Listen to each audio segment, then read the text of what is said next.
Well, we had a blessed time on vacation. My family and I have been gone for the last 2 weeks, and so we're so grateful for that. Thank you to Patria and to Gabe, who brought the sermons these last 2 weeks. And Martin has hooked us up on iTunes and Spotify podcasts. So if you're missing any of these, you can go and find them there, listen to them in your car or whatever. And I encourage you to do that with these last 2 weeks and all the weeks that you might have missed, to be strengthened and encouraged during this time. As I said, Barna study showing that people who continue in worship are finding much less anxiety than those who do not, in a recent study. I want to thank you, too, for all who participated in the series we finished on racism. And this week, I'm going to be meeting with the Faith and Race team to discuss our next steps. I know some of you are wondering what those might be, and so we're in the process of working that out. But today, we're going to return to the book of Acts, returning to our series in the book of Acts. Book of Acts is about the beginnings of the church itself, and the early church was birthed really amidst chaotic times. And so this continues to be a great book for us to study because we are in the midst of chaotic times. For example, we catch the Apostle Paul today as he's waiting in an unfamiliar place, and Athens is the name of it. You might have heard of it. And what he thought was going to be wasted time opens up into one of the most significant opportunities that he has in his life. And it's something that we continually go back to, and we talk about his time in Athens and the interactions he had with people there. And this can be true of us as well, as we are waiting in our uncertain, unfamiliar time. What will God do in the midst of this season that we have? We're waiting, but, it's not just waiting in futility. God is at work. So would you open up with me to the book of Acts, chapter 17, verses 16 through 21. And we're going to spend a little time this morning exploring what exactly this waiting looks like. What are you waiting for? So the context here in the book of Acts in chapter 17 is that Paul is in Athens. He's on this journey with fellow co-workers, ministry partners. They're going from city to city. They're sharing the good news of Jesus Christ. People are coming to believe in Jesus Christ. They're starting churches in various cities. In the midst of their travels, Paul finds himself in Athens, and he's waiting for Silas and Timothy to meet him there. And that's where we pick up the story. It says, "Now while Paul was waiting for them at Athens, his spirit was provoked within him as he saw that the city was full of idols. So he reasoned in the synagogue with the Jews and the devout persons, and in the marketplace every day with those who happened to be there. Some of the Epicurean and Stoic philosophers also conversed with him, and some said, 'What does this babbler wish to say?' Others said, 'He seems to be a preacher of foreign divinities,' because he was preaching Jesus and the resurrection. And they took him and brought him to the Areopagus, saying, 'May we know what this new teaching is that you are presenting? For you bring some strange things to our ears. We wish to know, therefore, what these things mean.' Now all the Athenians and the foreigners who lived there would spend their time in nothing except telling and hearing something new." What to do while you're waiting. Paul could play the tourist, and it does start off that way. He's wandering through Athens, looking at all the sights that there are to see, and he's observing what is there. Much like during this pandemic, we could hide in our homes and make our lives comfortable and ease. But playing the tourist is not enough for Paul as he begins to take in the people and the surroundings in Athens. And I don't think hiding is quite enough for us either as we settle into the long stretch that this pandemic has become. God meant Paul for more than merely being a tourist in Athens, and he means you for more than merely hiding and pursuing ease during the pandemic that we're all weathering. So let me hear me say this again, that God has more for you than to merely exist or endure or sustain or subsist or survive or scrape by during this time. And as always is the case with God, the more has to do with people, and it has to do with love, and it has to do with compassion. As Paul walks the streets in Athens, he sees that it's really, the language says, smothered in idols. There's everywhere he turns, idols. Statues to various gods, which represent people's pursuits for hope and for understanding and for changing the world around them, for dealing with their circumstances. Now, idols are a lot less strange to us moderns than we might think. An idol is simply anything, listen to this is how you define an idol, anything by which we attempt to organize our lives in an ultimate sense. It doesn't have to be a statue. It's anything by which we attempt to organize our lives in a kind of ultimate sense. It could be something like comfort, right? We order our lives around the pursuit of comfort. It could be control. We try to manage every circumstance so that it comes out in the way that we would want it to come out. It could be approval. So, everything you do, all your decisions are based on whether or not you will elicit approval from the people around you. These also are types of idols. And the problem with idols, besides there being an affront to a loving and holy God, that's an extremely important element of idolatry. But setting that aside for now, just besides that really important aspect, is that idols never have the power to lead us to fulfill our God-given calling as human beings. If you've tried to live by comfort or control or approval, you've discovered that to be true. No idol has the power to lead us to fulfill our God-given calling as human beings. They all end up leaving us empty and worse, separated from the God who made us and who loves us and who is the intended object of our worship. See, like it or not, as human beings, we will order our lives by some standard. We will put something at the center of our lives. And the one intended to be in that place is the Creator God. And when we put anything else in that central space in our lives, it ends up resulting in our destruction. So here's Paul. He is in Athens, and he sees all of these idols, and his heart is utterly broken. See what it says there in that first verse. His spirit was provoked within him. His heart is utterly broken for the people of Athens. How can he act like a tourist when people's lives are on the line? How can we choose to hide in comfort and ease when the people around us are hurting and broken?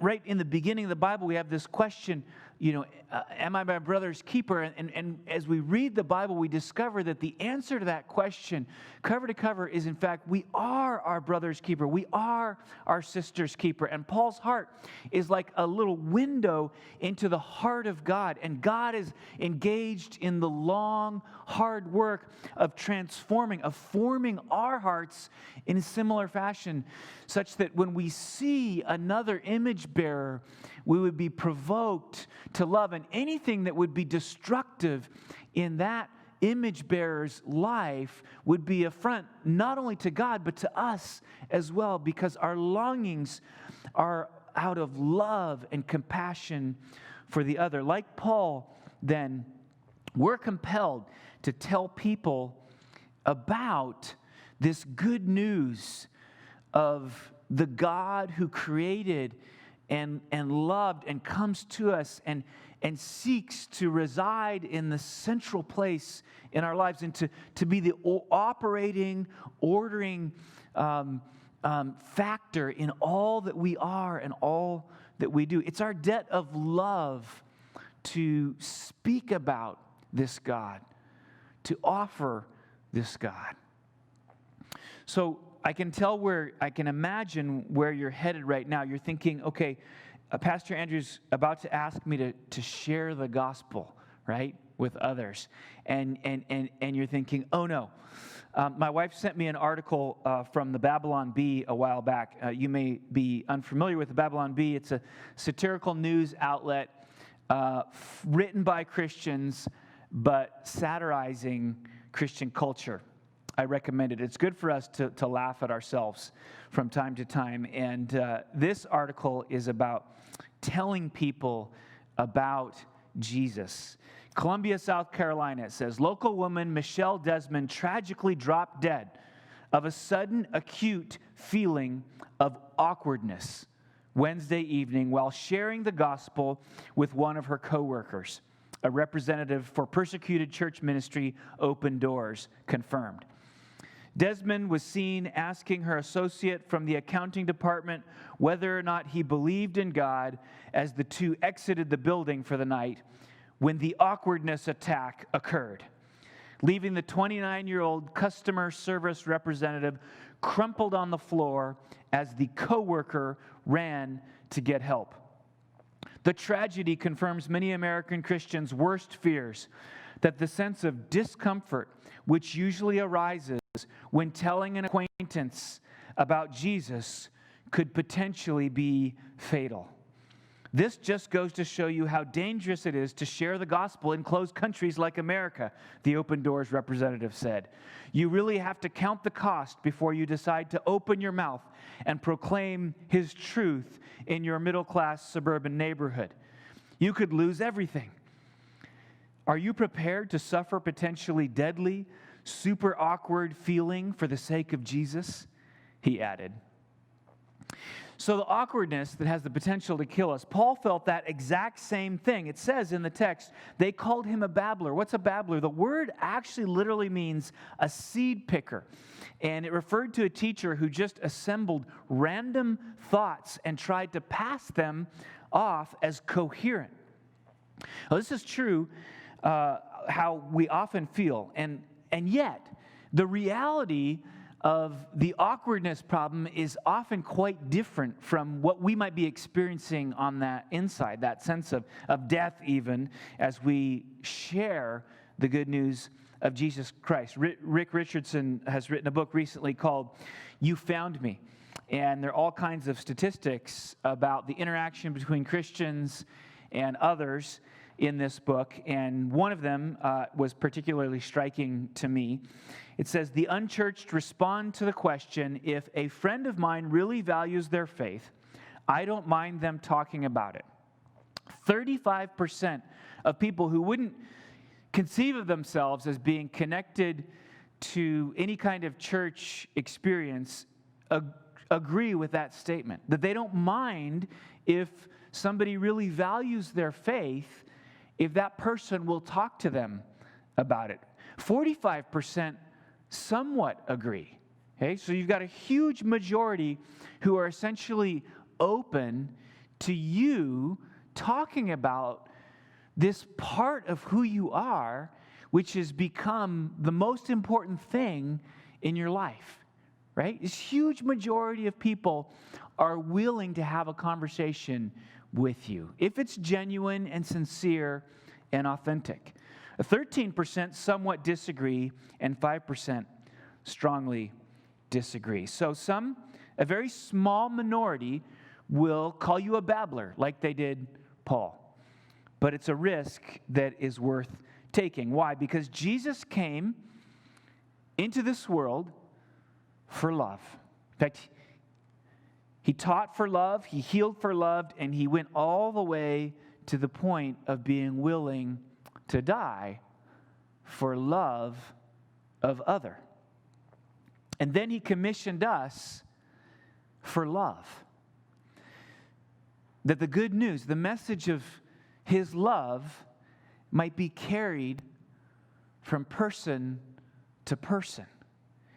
That the blessing of knowing the Creator and the Redeemer might be passed one to another, bringing its fruitfulness and goodness and hope and joy. It's all because of love. And here we are, we're waiting, and we're looking around town right now, just like Paul in Athens.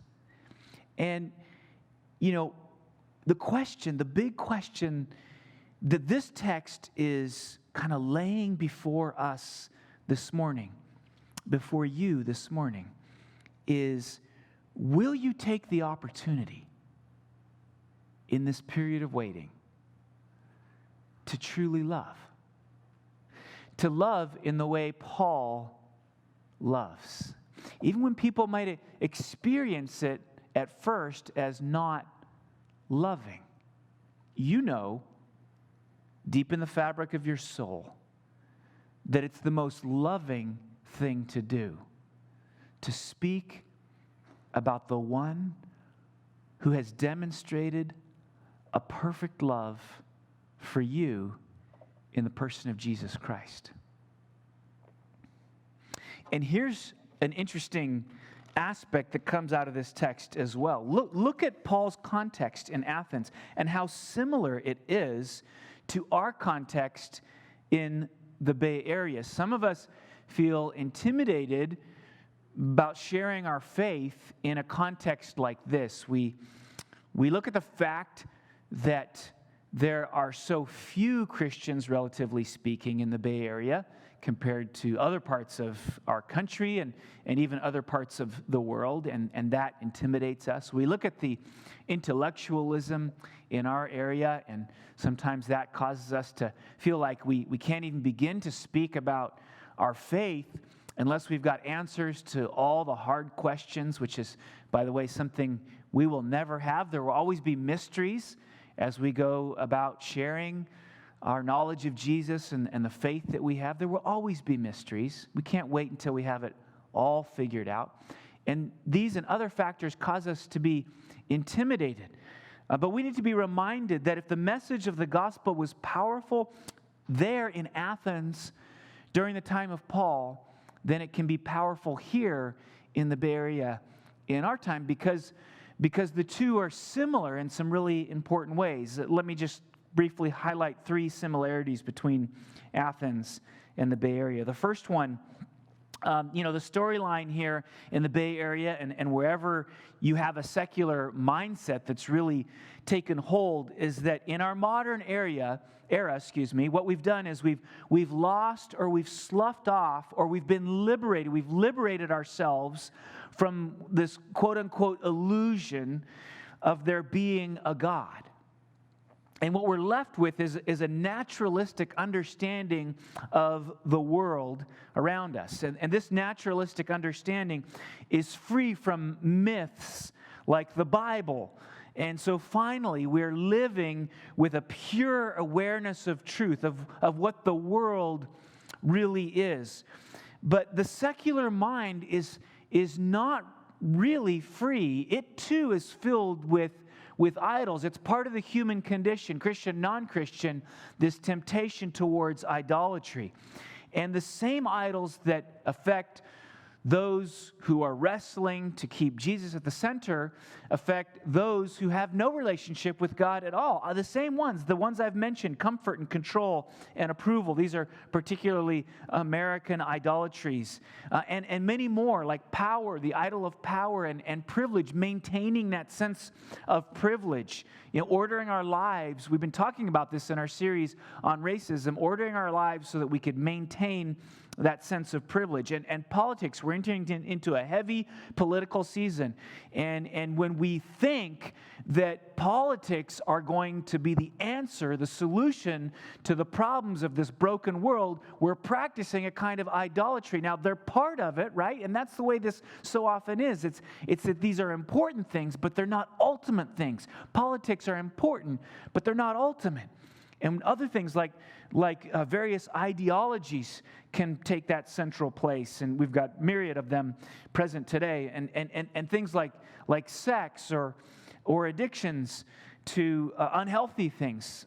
So much of what we turn into idols is good at the outset and a necessary part of our lives, but was never meant to be the ultimate determiner of our lives, to take that central place in our lives. And so people order their lives around the pursuit of these kinds of idols all the time. So our cities are like Athens. Our city, like all human cities, is filled with idols, and these idols are working their destructive force in people's lives all around us. Even the good things, when they're made into ultimate things, have the power to bring destruction. And so the loving thing for us to do is to be part of freeing people from the destructive idolatries that dot our landscape, just like there in Athens where Paul was. And this is what Jesus does. Jesus helps us to reorder our lives so that the only one who is truly worthy of worship, of defining and ordering our lives, right? This is the amazing thing, that a human being is so precious, so remarkable amidst all the universe of things. A human being is so remarkable and so precious to God that nothing in this world is good enough, actually, to be the object of worship for that human being, except the one who made the human being, the Creator God. See? So we diminish ourselves, we diminish what we were intended to be when we set our worship on things that are less than the God of the universe. And so the loving thing to do is to help people rightfully place that God at the center of their lives. Similarity two. Paul interacted with, it says in this text, Epicurean and Stoic philosophers while he was in Athens. And the caricature of these two philosophies is that, of course, the Epicurean are the ones who pursued all kinds of passions and pleasures, while the Stoics believed in, controlling their emotions with, well, we have a word for it now, stoicism, right? Is to be emotionless, to face all kinds of circumstances without any response. Actually, it was a bit more nuanced than that.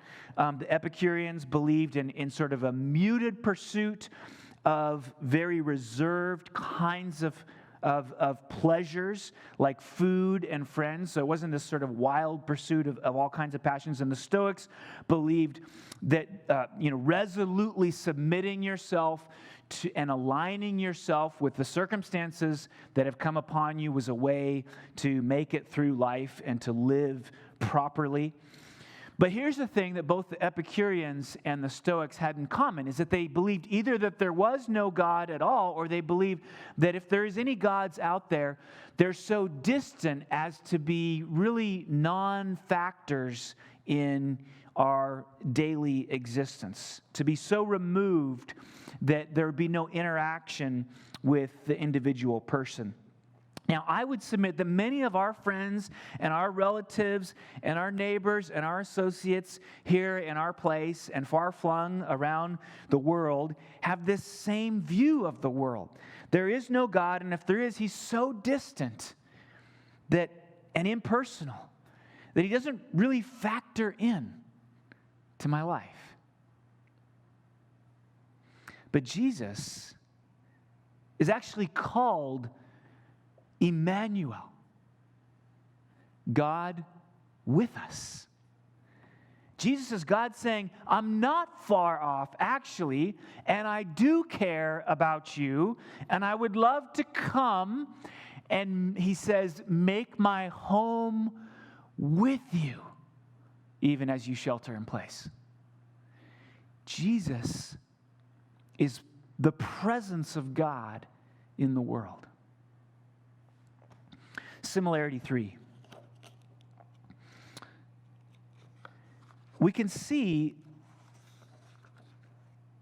in this phrase, another similarity to the Bay Area, that the people in Athens would spend their time in nothing except telling or hearing something new. And for all of our wealth and influence and, you might say, sophistication in a place like where we live, it's true that if you dig below the surface, you will find that many have not found what they're looking for in a spiritual sense.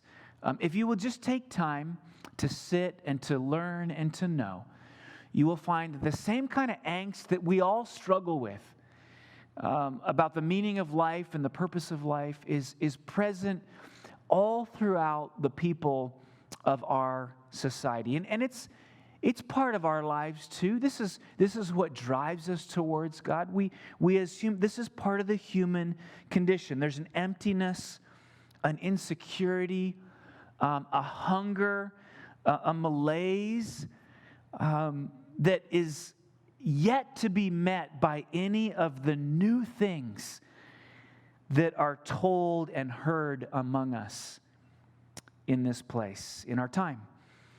And Jesus understands that. He speaks directly into this spiritual hunger. And I have to imagine that this is part of what Paul was speaking as he interacted with the Epicureans and the Stoic philosophers and all the other people telling, it says, of Jesus and the resurrection. Jesus meets that hunger for longing and for meaning. He says things like this: I am the bread of life.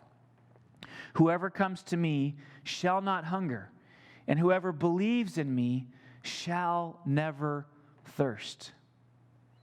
He says, I came that they, and he's referring here essentially to his hearers, which includes us, that you may have life and have it abundantly, right?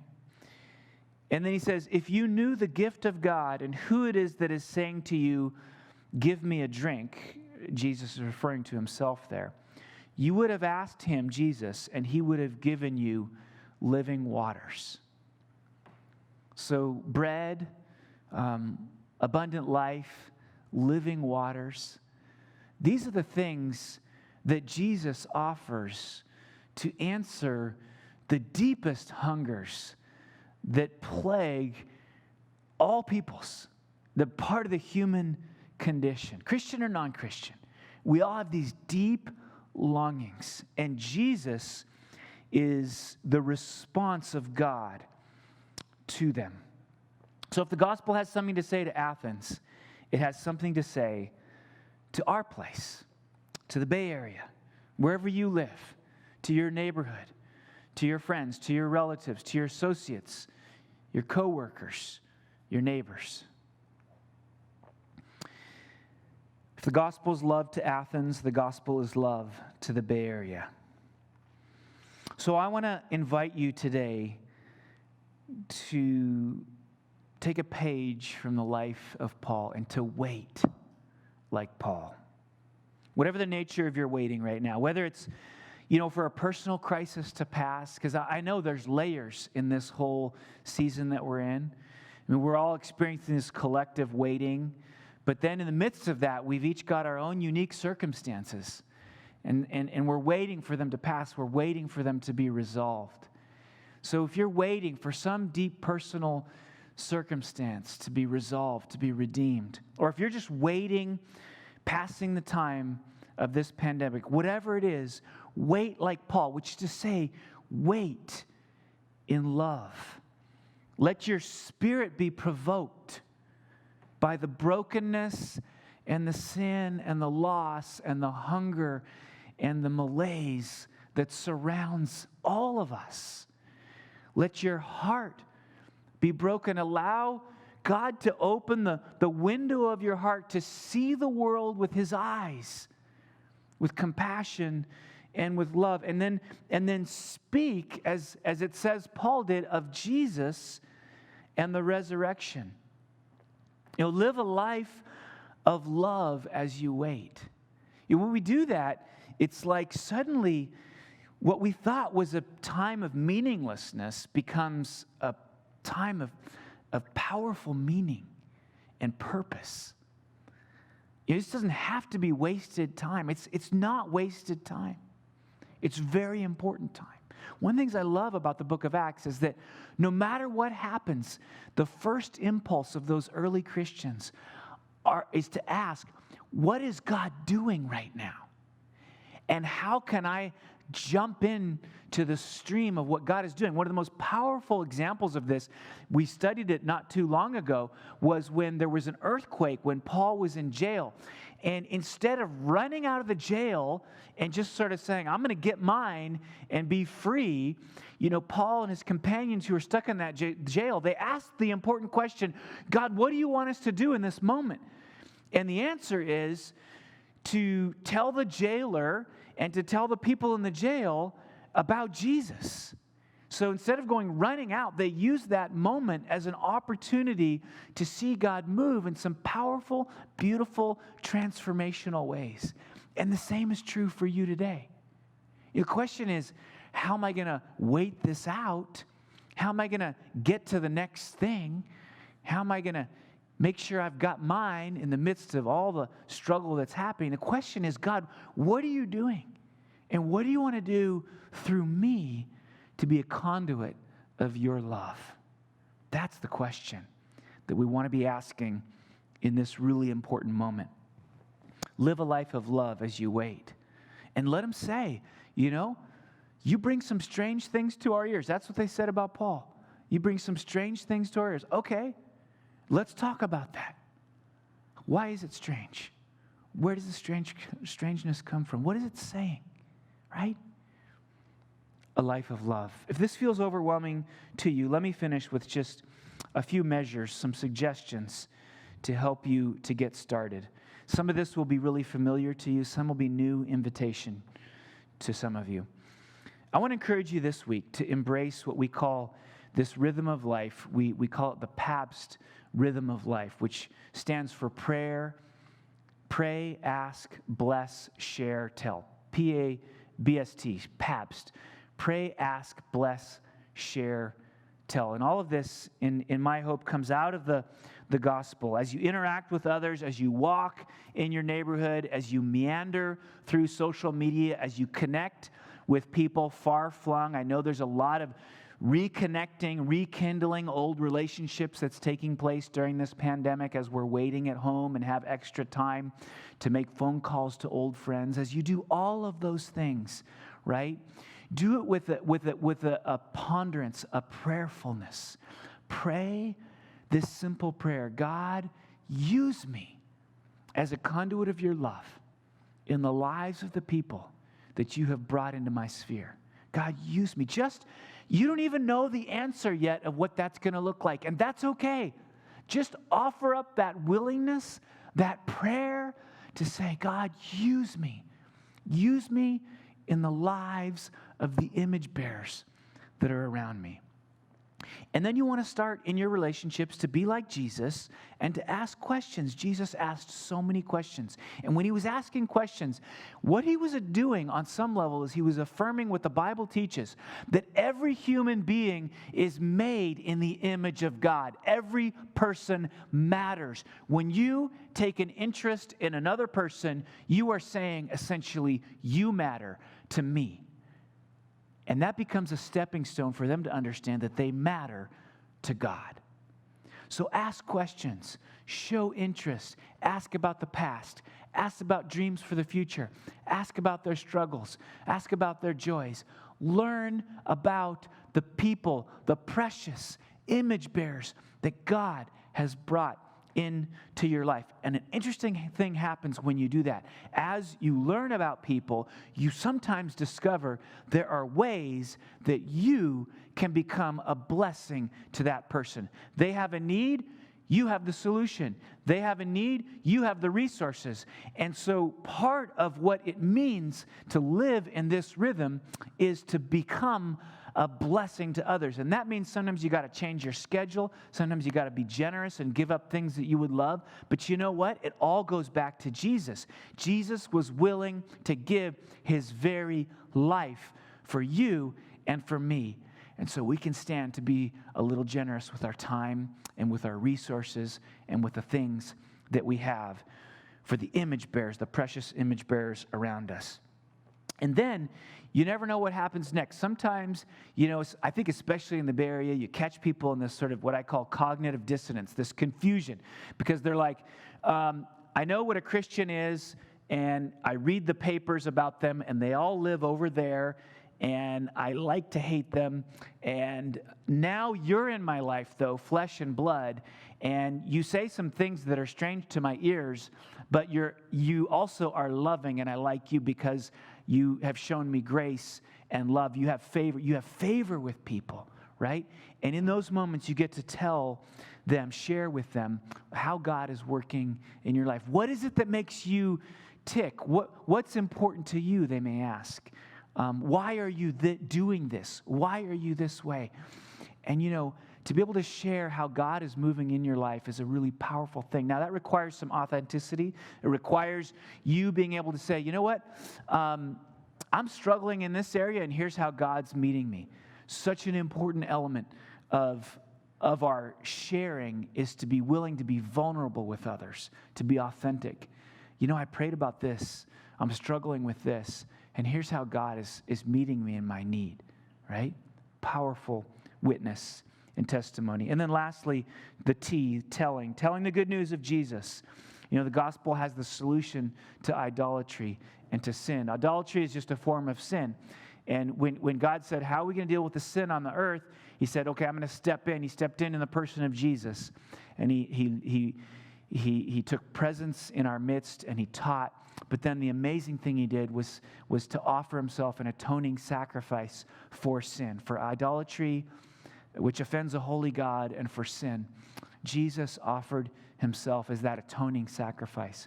And to be able to tell that, for all the things that you've done that continue to bear heavy on your conscience, to be able to tell somebody there's a solution for that, you can be freed from that. What a wonderful thing to be able to tell somebody. And you can tell them because of what Jesus has done on the cross. All right. This week, I invite you to embrace the Pabst rhythm of life. 2 other very short things. I want to invite you to join me on Thursdays. A group of us have been meeting. We probably met 7 times so far for this little cohort we're calling Sent in Place. On Thursdays over Zoom at lunchtime, 12 to 12:45, 45 minutes. Here's what we do. We spend 15 minutes thinking about one subject related to sharing your faith, and we just talk about it. And then we spend 15 minutes telling stories about relationships that we have and the ways God is working in our midst. And then we spend 15 minutes praying. Really tight, very concise. But I got to tell you, over the last weeks, those times have been some of the most encouraging for me as I seek to live out the love of Christ in my life, to be somebody who loves like Jesus. Those have been some of the most important times. So I want to invite you, and we'll be putting links wherever all over this week, Thursday from 12 to 12:45, this Thursday, to join us for our Sent in Place cohort. We had one conversation that really stood out. We talked about how is God moving. This is in the beginning of Shelter in Place. How is God moving through social media? And I tell you, the stories that people had about the opportunities God was providing for them to share their faith through their social media interactions, things that hadn't happened before we were sheltering in place. It was amazing. See, we're not just waiting here as tourists. God has work for us to do. And then lastly, I want to encourage you. This is a step of faith for me. It's a step of faith for you. It's a step of faith for all of us. I want to encourage you to invite your friends or your relatives or your associates or your neighbors to join our streaming worship next Sunday. Next Sunday, we're going to get into the passage where Paul actually gives his lecture sermon to the people in the Areopagus. Is a famous text. And what I'm going to do is sort of mirror that text for our present modern condition and speak the gospel into some of what I hope are the deep needs of the day. And so I want to encourage you to take a risk and invite somebody to join our stream next Sunday and just see what happens. I know it's not going to be perfect, but let's just take the risk as a church and let's just not wait Let's allow God to move in and through us. And don't be afraid of the awkwardness, but to make that invitation, because next Sunday we're going to try and articulate the best we can the gospel for this time and this place. It's the loving thing to do. Be loving. Make that invitation. So God, all of this is so much greater than who we are oftentimes. And yet we know you've given us a very simple role, which is simply to be faithful.